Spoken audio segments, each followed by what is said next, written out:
Et si on se disait que former un adulte, c'est pas juste une histoire de transmission de savoir, mais une modification physique de son cerveau? Non, non, pas au sens figuré, au sens biologique du terme. On va explorer ensemble cette idée, qui est toute simple en apparence, mais en réalité, elle est d'une puissance folle. On va devoir complètement repenser notre vision de l'apprentissage. Il faut oublier cette vieille image du récipient qu'on remplit. La vraie question, la voici. Comment on crée les conditions pour que cet organe incroyable, ce cerveau bien vivant, se reconfigure et se renforce de lui-même? Voilà, c'est ça le cœur de notre analyse.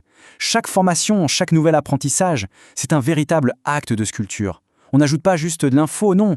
On change la structure même des connexions neuronales. C'est une transformation bien plus profonde qu'on l'imagine. Allez, entrons dans le vif du sujet. Pour bien comprendre ce processus, la première chose à faire, c'est de jeter une vieille image complètement dépassée et d'en adopter une nouvelle, beaucoup plus juste et beaucoup plus puissante. Pendant longtemps, on a vu le cerveau comme une sorte de disque dur, figé après l'enfance une fois pour toutes. C'est totalement faux.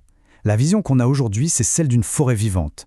À la naissance, cette forêt est dense, un peu sauvage.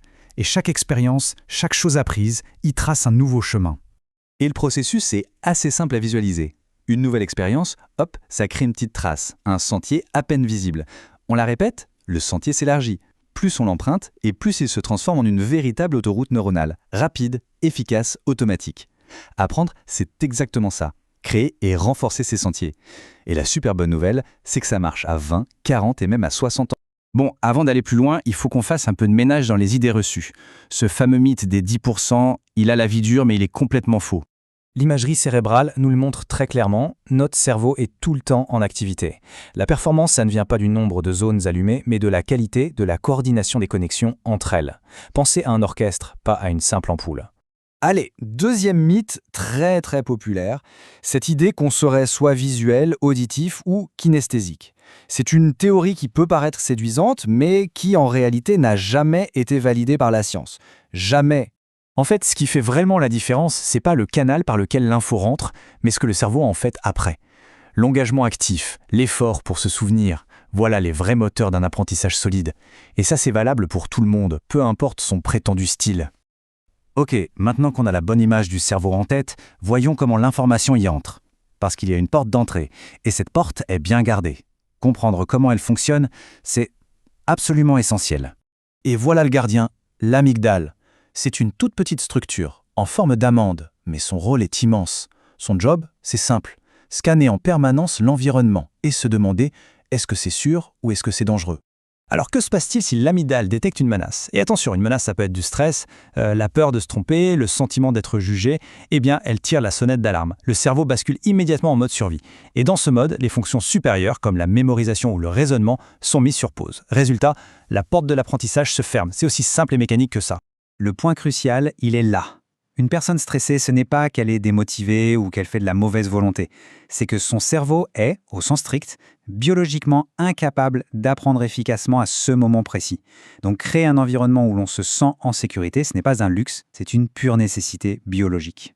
Et à l'inverse, qu'est-ce qui ouvre cette porte en grand?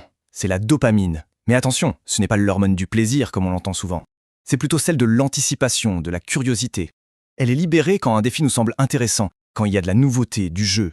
En gros, la dopamine dit au cerveau « Hé, fais attention, ce truc-là est important, ça vaut le coup de s'y intéresser. » C'est le véritable carburant de l'apprentissage. Bien, une fois que l'information a réussi à passer la porte, comment on fait pour qu'elle reste? Comment on la visse dans le cerveau pour qu'elle devienne une connaissance vraiment solide et pas juste un souvenir passager? C'est là qu'on touche à une distinction fondamentale. Écouter passivement ou relire ses notes, ça donne une fausse impression de maîtrise.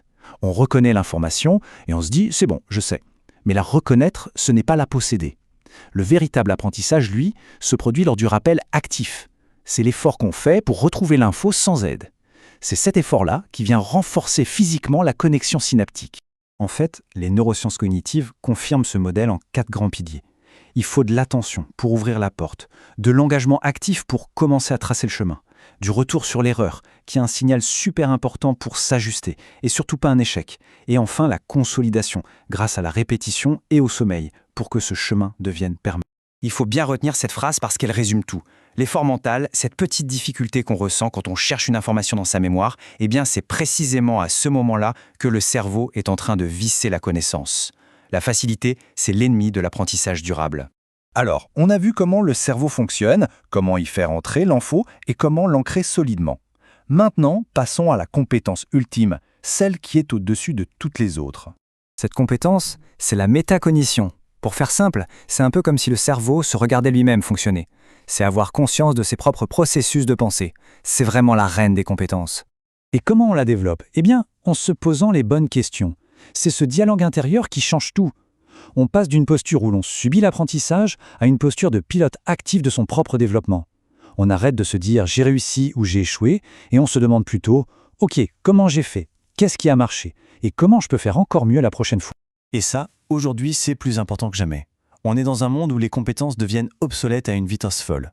La seule vraie sécurité, ce n'est plus d'avoir un stock de connaissances, mais bien d'avoir la capacité d'en acquérir de nouvelles de manière efficace et autonome.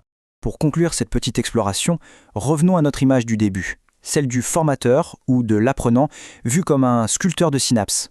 Et c'est peut-être ça le message le plus puissant. Comprendre ces mécanismes, ce n'est pas juste de la théorie, c'est un moyen de changer complètement de regard sur soi-même, de passer de l'autocritique à la stratégie, de la frustration à une vraie transformation.